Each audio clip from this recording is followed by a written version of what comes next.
Hello வணக்கம், இது உங்கள் சிவி ஜோன். எல்லாரும் எப்படி இருக்கீங்க? இப்போ பார்த்தீங்கன்னா லைவில் வந்து நம்ம எதிர்பார்த்த அந்த கேப்டன்சி டாஸ்க் வந்தாச்சு. இந்த கேப்டன்சி டாஸ்கில் ஆல்ரெடி யார் வின் பண்ண போகிறாங்க அப்படின்ற விஷயங்கள் நான் கொடுத்தாச்சு. நம்ம ஜெஃப்ரி தான் வந்து இதில் வின் பண்ணார். பட் செம்ம சூப்பராக போச்சுங்க. உண்மையிலே சாச்சனாக்கு கண்டிப்பாக வந்துட்டு பெரிய ஒரு அப்ளாஸ் கொடுத்தே ஆகணும். அது மட்டும் இல்லாமல் சாச்சனா தான் வின் பண்ண வேண்டிய விஷயம். சாச்சனா ஒரு இடத்துல வந்துட்டு துருன்னு போக ஒரு நேரத்தில் இவர் புஷ்டர் பக்கத்துலேயே தான் நிற்பாங்க. செம்ம மாதம் இருந்துச்சு இந்த டாஸ்க்கு. ஸோ இந்த டாஸ்க் எப்படின்னா, நம்பர் பிளேட் வந்துட்டு பிளாஸ்மா டீமில் வரும். அந்த நம்பர் பிளேட்டை ஞாபகம் வச்சுட்டு பின்னாடி வந்து நிறைய நம்பர் பிளேட்ஸ் இருக்கும். அதை போய் கரெக்டாக எடுத்து வந்து கொடுக்கணும். கொஞ்சம் டஃப்பான கேம் தான். ரெண்டு பேருமே சூப்பராக விளாண்டாங்க. என்னை கேட்டீங்கன்னா ஜெஃப்ரியை விட சாச்சனா தான் நல்லா விளாண்டாங்கன்னு தான் கண்டிப்பாக சொல்லி ஆகணும். ஏன்னா அந்த பிளாஸ்மா டிவி முன்னாடி இருக்கும்போது இந்த பக்கம் திரும்பக்கூடாதுன்னு பிக் பாஸ் சொல்லியிருந்தார். அதை நிறைய வாட்டி பார்த்தீங்கன்னா ஜெஃப்ரி தான் திரும்பி பார்த்துட்டே இருந்தார். சாச்சனா அந்த அளவுக்கு பார்க்கவே கிடையாது. அதில் உண்மையிலே வந்து ரூல்ஸை கரெக்டாக ஃபாலோ பண்ணது சாச்சனா மட்டும்தான்.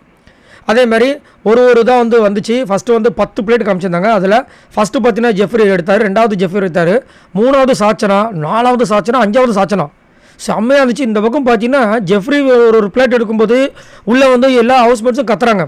சாச்சனா எடுக்கலை, சப்போஸ் சாச்சனா எடுத்துட்டாங்க அப்படின்னா கத்தவே மாட்டுறாங்க. முத்துக்குமரன் மட்டும் கை தட்டிட்டு இருக்காரு. என்னையா நடக்குது அப்படின்ற மாதிரி இருந்துச்சு. அவ்வளோ காண்டு. அதுக்கப்புறம் பார்த்தா திரும்ப ஜெஃப்ரி எடுத்தார். அதுக்கப்புறம் சாச்சனா திரும்பவும் செம்ம டஃபு, செம்ம லீடிங்கில் போயிட்டுருக்காங்க. அதுக்கப்புறம் ஜெஃப்ரி எடுத்தார். ஆக்சுவலாக அந்த டைம் தான் வந்துட்டு சாச்சனா வந்து அப்படியே ரெண்டு பேரும் பக்கத்தில் இருக்கும்போது இவர் அப்படியே பார்த்துட்டு இருப்பார். டக்குன்னு சாச்சனா போகும்போது இவருக்கு ஒரு அலர்ட் வந்து டப்புன்னு எடுத்துருவார். அதுக்கப்புறம் ஜெஃப்ரி எடுத்தார். அப்புறம் 5-5ன்னு இருந்துச்சு. கடைசியாக பிக் பாஸ் வந்துட்டு ரெண்டு பேருமே கரெக்டாக சூப்பராக பண்ணிட்டீங்க, இப்போ வந்து பிளாஸ்மா டிவியில் வராது, நான் சொல்லுவேன் அதை நீங்கள் எடுக்கணும் அப்படின்ற மாதிரி சொல்லி அதை வந்துட்டு நம்பர் சொன்னோடனே டக்குன்னு இந்த பக்கம் போகிறாங்க. ரெண்டு பேரும் கரெக்டாக ஒரு இடத்துக்கு தான் போனாங்க. சாச்சனாவுக்கு முன்னாடி இவர் இருக்கிற மாதிரி ஒரு இடத்துல இருந்துச்சு. சாச்சனா அப்படி முடிவு பண்ணுறதுக்குள்ளே டப்புன்னு எடுத்தார். ரொம்ப ரெண்டு பேரும் நல்லா அழகாக விளாண்டாங்க. பட் என்னையை பொறுத்த வரைக்கும் இந்த டாஸ்கில் சாச்சனா உண்மையாக சூப்பராக விளாண்டாங்கன்னு கண்டிப்பாக சொல்லி ஆகணும். ஸோ கடைசியாக ஜெஃப்ரி வின் பண்ணார். ஜெஃப்ரி வின் பண்ணது அவர் சந்தோஷப்பட்டாரோ இல்லையோ, இந்த ஹாலில் பார்த்தீங்கன்னா இந்த கோவா கேங் பண்ண அலம்பல் இருக்கு பாருங்க. அந்த கோவா கேங் இல்லாமல் இந்த அன்ஷிதா பண்ண அலம்பல் இருக்கு பாருங்க. ஐயோ அப்பா முடியலடா சாமின்ற மாதிரி இருந்துச்சு. ஆனால் கண்டிப்பாக இந்த வாரம் கேப்டன்சி நல்லாவே இருக்கும். ஜெஃப்ரியோடதுல தான் மாற்றுக்கிறதே கிடையாது.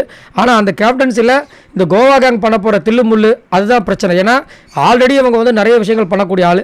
இப்போ இவரை வச்சு ஏதாவது பண்ணுவாங்களா, இல்லை இவர் வந்து அவங்களுக்கு ஃபேவராக பண்ணி ஏதாவது பிரச்சனை போட போகிறாரா, இல்லை அந்த கோவா கேங்குக்கும் ஜெஃப்ரிக்கும் ஒரு சம்பவம் நடக்கிறதுக்கு வாய்ப்பு இருக்கான்ற மாதிரி தோணுது. ஏன்னா ஜெஃப்ரி எல்லாத்துக்குமே தலையாட்டக்கூடிய ஆள் கிடையாது.